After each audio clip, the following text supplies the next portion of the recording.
Assalamualaikum warahmatullahi wabarakatuh. Kembali lagi di podcast kami Berkala, Bincang Kesehatan Puskesmas Batunyala. Bersama saya Fitria Rizkia Hayati dan dua narasumber kita, Dr. Atika Puspa Irawati dan Bapak Nurullah Amin S.Kepners. Pada hari ini kita akan membahas salah satu program prioritas nasional, yaitu penyakit tuberkulosis, khususnya tentang tuberkulosis paru. Baik, apa kabar dok? Apa kabar Pak? Alhamdulillah baik ya, alhamdulillah hari ini kita semoga diberikan kesehatan. Oke, baik dok, kan hari ini kita akan bahas tentang tuberkulosis ya. Jadi kalau boleh tahu apa sih tuberkulosis paru tersebut dok? Baik, jadi sebenarnya tuberkulosis ini merupakan suatu penyakit menular ya. Penyakit menular yang disebabkan oleh bakteri yang disebut Mycobacterium tuberculosis. Yang utamanya bakteri ini menyerang paru-paru. Akan tetapi bisa juga ketika bakteri ini sudah masuk ke aliran darah, itu bisa menyerang organ tubuh yang lain seperti selaput otak, kemudian bisa juga menyerang jantung, tulang, kulit, semuanya. Ketika kondisi ini sudah terjadi, maka penyakit ini sudah tidak disebut lagi TBC paru, tapi disebut TBC ekstra paru. Oh ya dok, apa sih yang menyebabkan dari penyakit tuberkulosis ini dan bagaimana sih cara penularannya dari satu pasien yang positif ke orang lain gitu dok?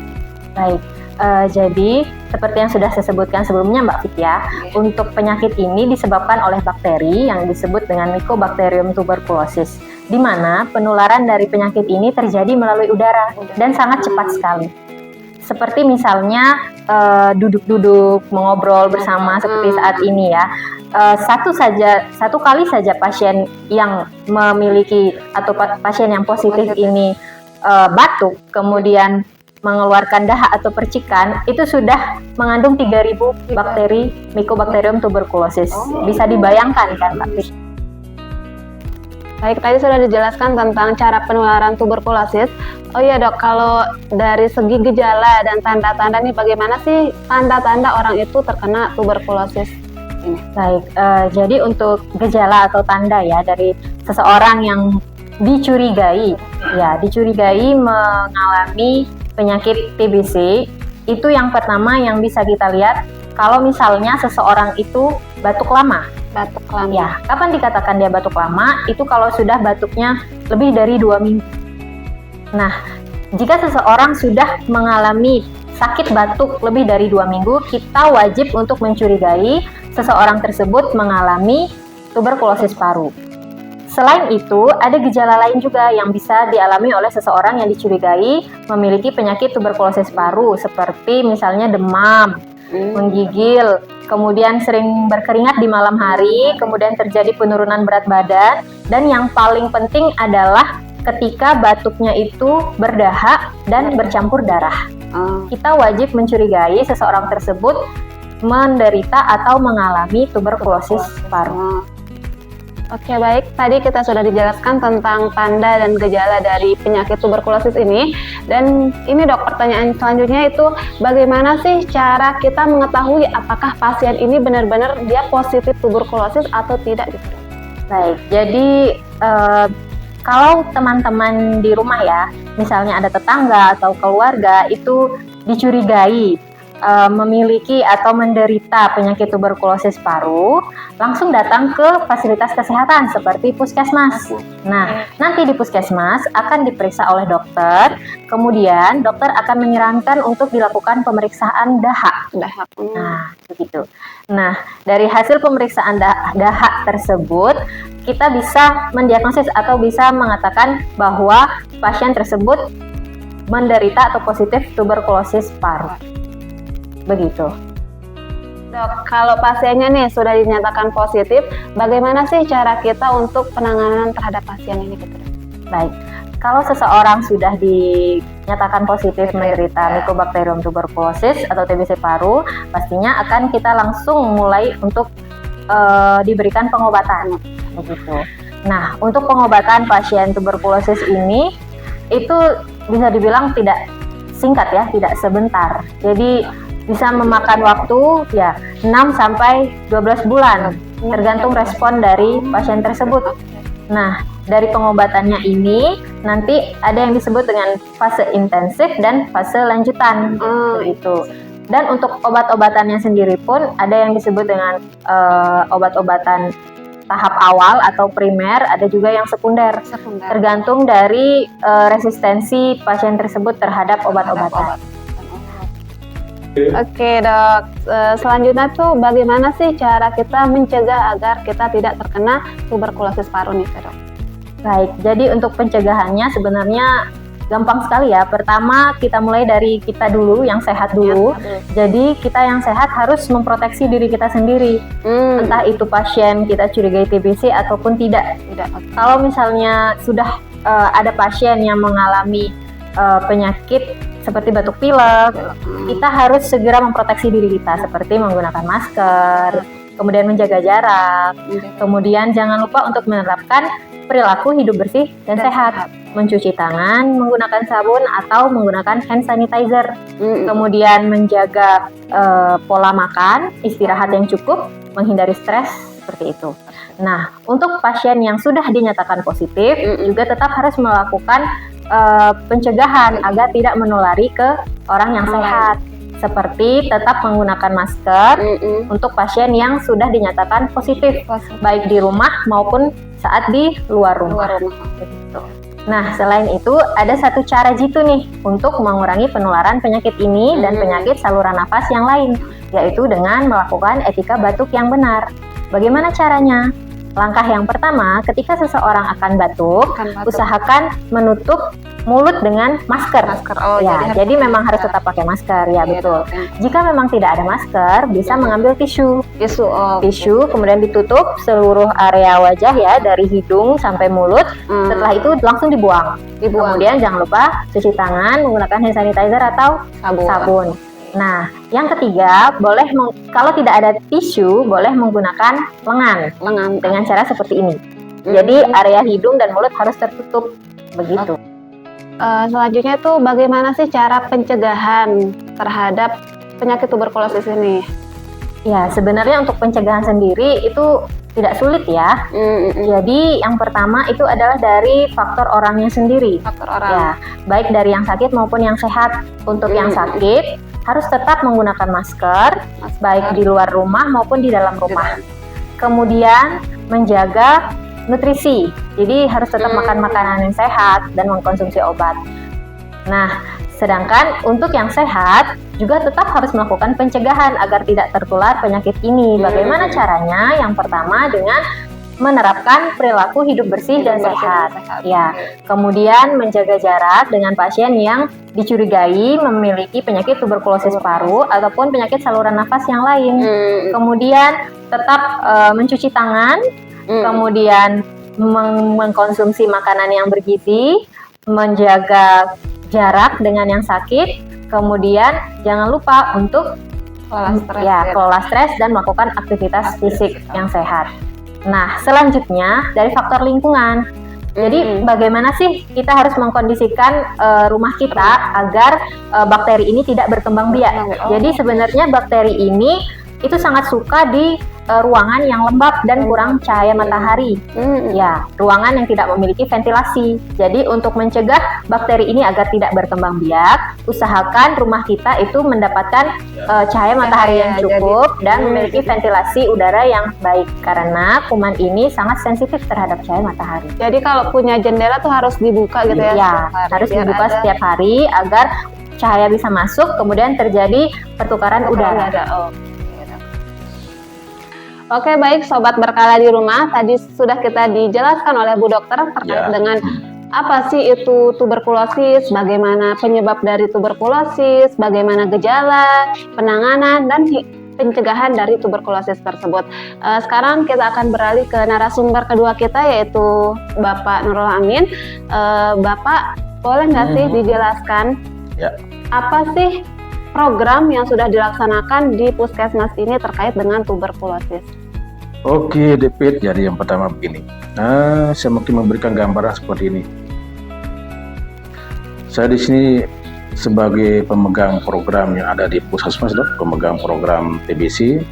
Jadi saya bisa memberikan gambaran sedikit bahwa program TBC ini adalah salah satu program nasional.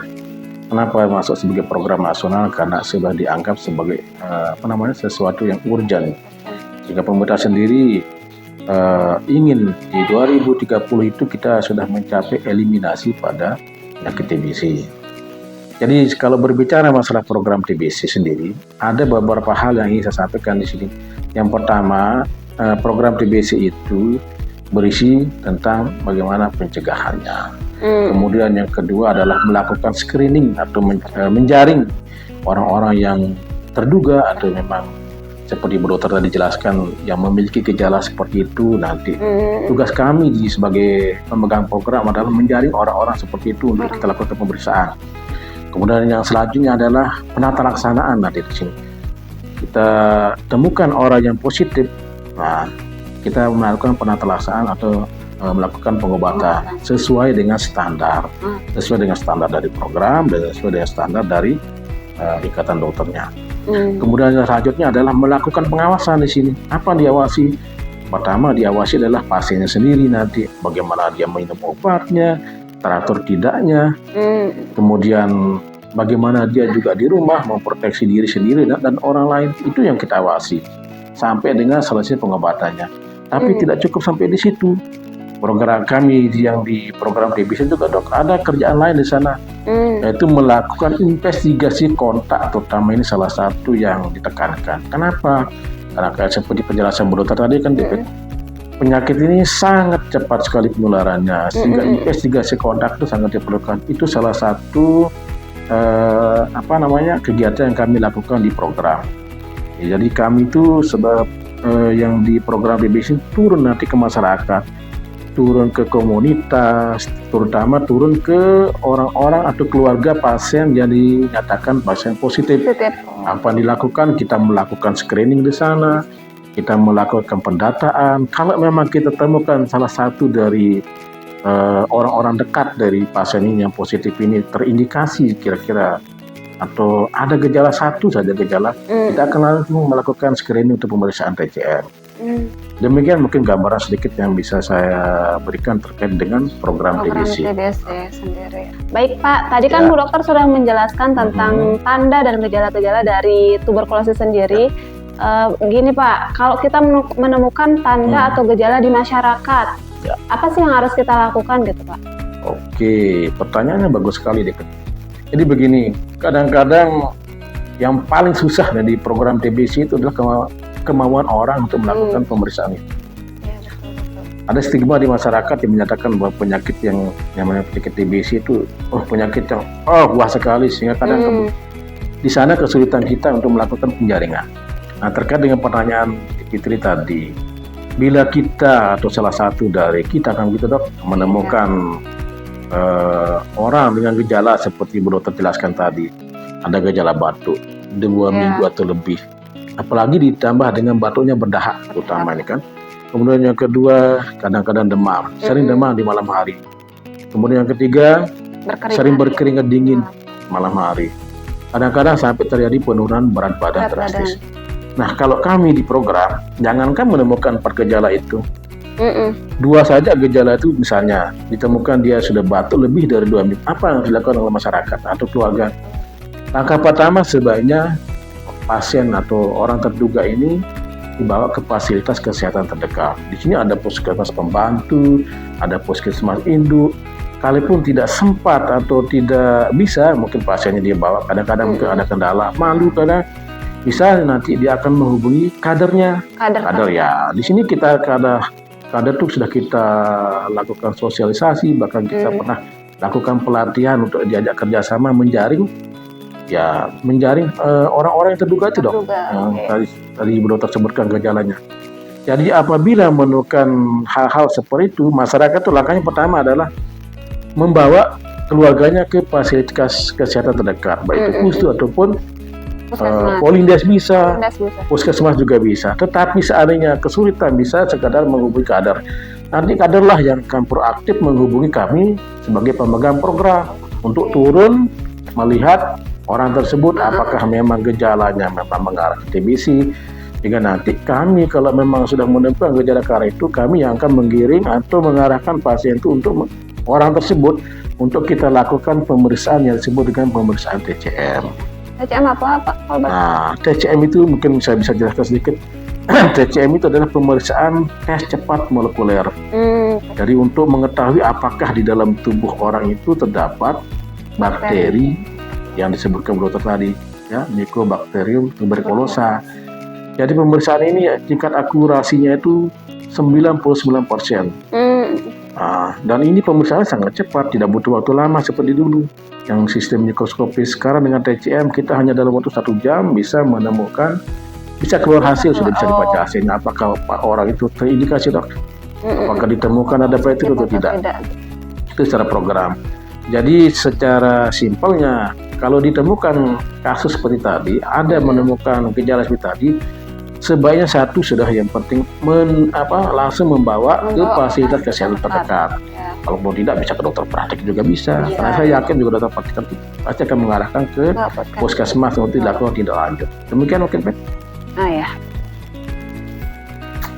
Oke Pak, tadi kan apabila pasien yang memiliki gejala sudah dilakukan pemeriksaan dan hasilnya positif, harus apa sih yang dilakukan oleh pasien yang positif tersebut? Iya. Jadi sesuai dengan program, ini kita bicara program ya, ya. Jadi setiap pasien yang terdeteksi atau terkonfirmasi positif itu nanti pasti ada kan hasil.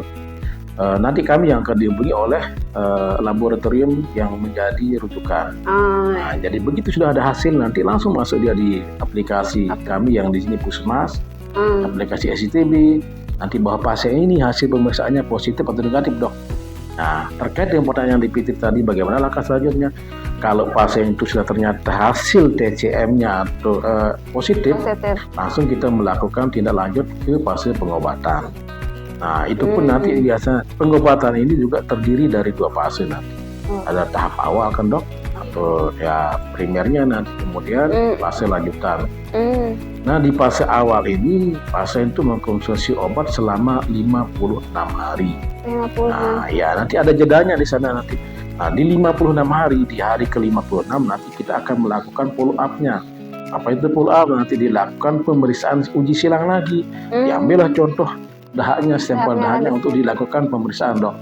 Untuk mengetahui sejauh apa nanti obat itu bereaksi terhadap ya penyakitnya.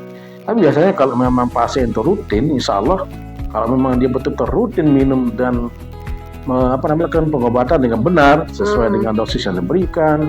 Selama 56 hari. Iya, 56 hari untuk tahap awal. Biasanya setelah itu dilakukan pemeriksaan kan follow up bulan kedua namanya. Biasanya salah nanti setelah itu pasti hasilnya negatif kalau betul-betul rutin obat. Tapi kenapa dilanjutkan sampai 6 bulan? Nah, rata kan 6 bulan itu fase matinya, dianggap matinya bakterinya. Jangan salah, nanti kadang ada orang berobat baru 2 bulan sudah enak, nyaman, di follow up ternyata negatif, hanya mau berhenti berobat, itu yang salah. Padahal kumannya kan bakteri itu masih lemah, bukan mati. Masih ada ya, dalam tubuh. Hanya saja enaknya kalau sudah begitu kemungkinan penularannya akan kecil. Ya, itu mungkin yang bisa saya jelaskan ke tindak lanjutnya. Jadi mungkin kalau udah 2 bulan tuh kita jangan takut ya untuk tertular gitu. Kalau udah pasiennya benar-benar minum obat.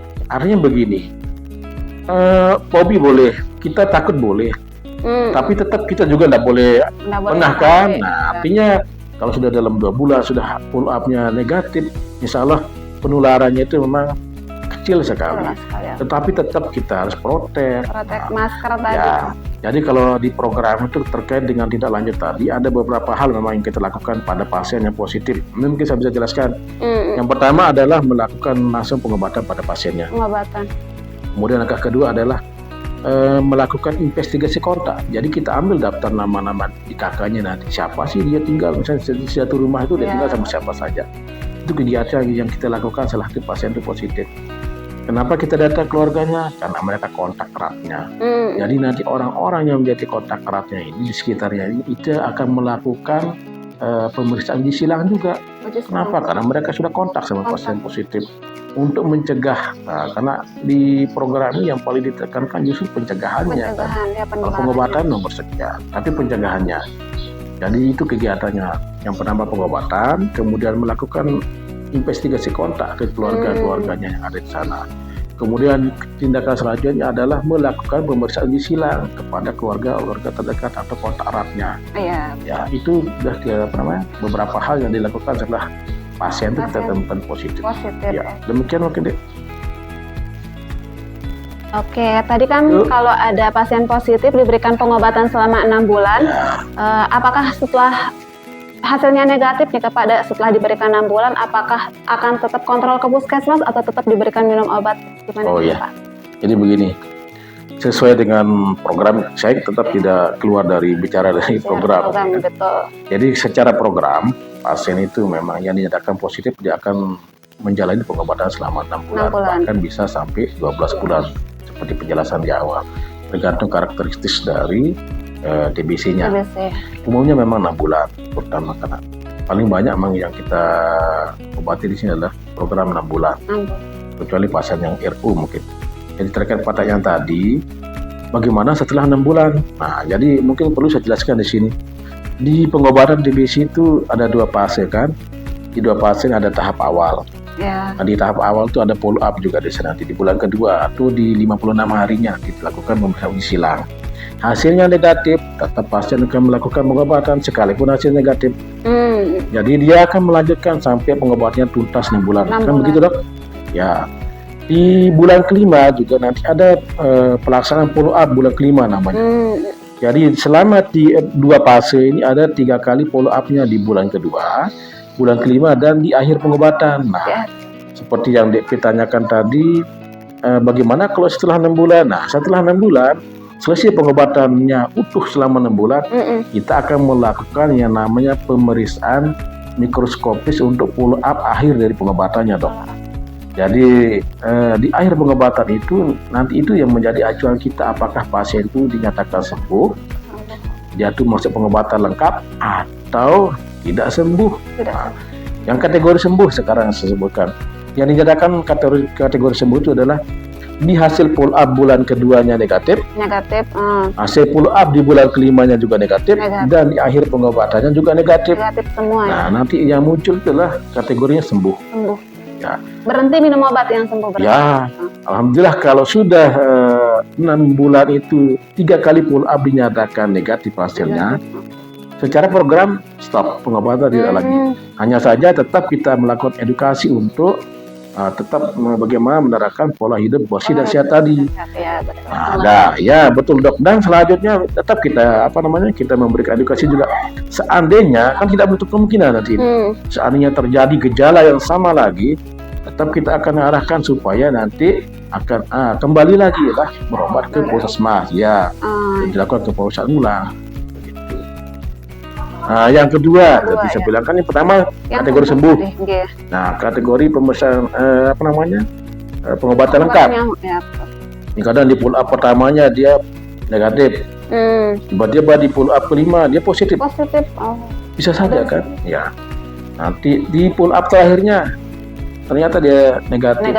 Itu nanti yang muncul adalah dianggap sebagai penyembuhan pengobatan lengkap. Nah, bagaimana tindak lanjutnya nanti itu biasanya kita akan melakukan konsultasi ke dokter spesialis parunya. Jadi akhir dari pengobatan itu hanya ada 2, sembuh pengobatan lengkap atau meninggal atau putus berobat. Nah, satu lagi mungkin di sini nanti di program TBC itu yang paling ditekankan itu adalah pengawasan terutama. Ya, PMO-nya gitu ya. Ya. Kenapa pengawasannya sangat ditekankan? Karena durasi pengobatan ini kan lama, kan begitu Dok? Ya, sampai 6 bulan, bahkan ada yang sampai 12 bulan yang pasien-pasien RO begitu.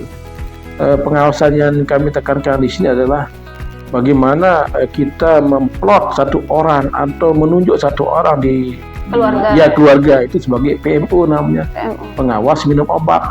Nah, ini yang kadang-kadang kita sering lupakan perannya kan.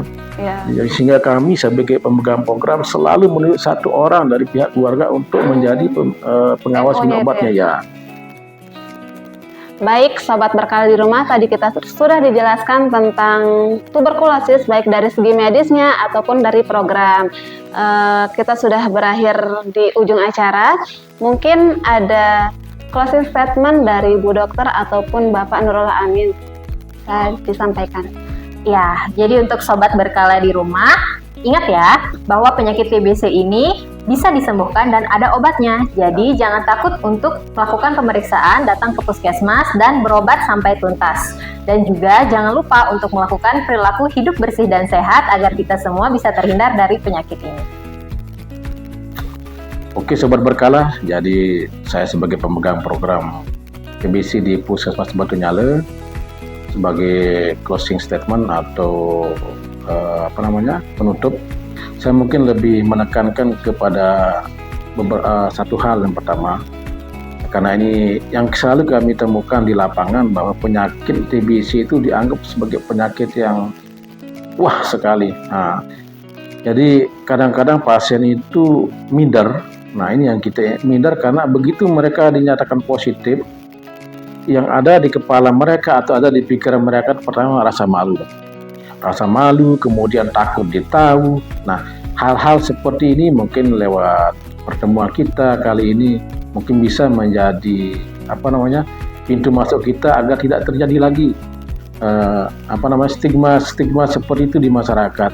Jadi yang kita inginkan di sini adalah terima pasien TBC ini seperti pasien-pasien yang lain. Yang pertama karena mereka berhak untuk sembuh. Yang kedua, obatnya sudah ada dan pasti sembuh selama meminum obat dengan teratur. Nah, jadi untuk Sobat Berkala, apabila menemukan pasien-pasien seperti ini, mohon tidak dilakukan dirangkul lah yang pertama, dirangkul malah kita support supaya pengobatannya betul-betul tuntas dan memberi mereka semangat. Dan yang terakhir adalah jangan pernah mendiskreditkan mereka atau mengucilkan mereka. Karena itu justru akan memperburuk keadaan mereka, terjadi stresor, pengobatannya jadi tidak bagus. Ya, mungkin itu saja yang Sobat Berkala yang bisa saya sampaikan. Mudah-mudahan pertemuan kita kali ini bisa membawa manfaat bagi kita semua, bagi kami yang ada di sini di Puskesmas maupun Sobat Berkala yang ada di rumah. Demikian, Pet. Oke, demikian closing statement dari kedua narasumber kita. Semoga apa yang disampaikan bermanfaat untuk kita semua dan sampai jumpa di podcast selanjutnya. Berkala, Bincang Kesehatan Puskesmas Batunyala. Dengarlah, Bincang Kesehatan Puskesmas Batunyala.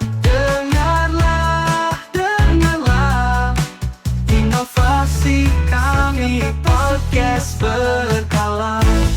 Dari ahli yang berpengalaman, memberi info yang berguna. Kami hadir dengan informasi seputar kesehatan pasti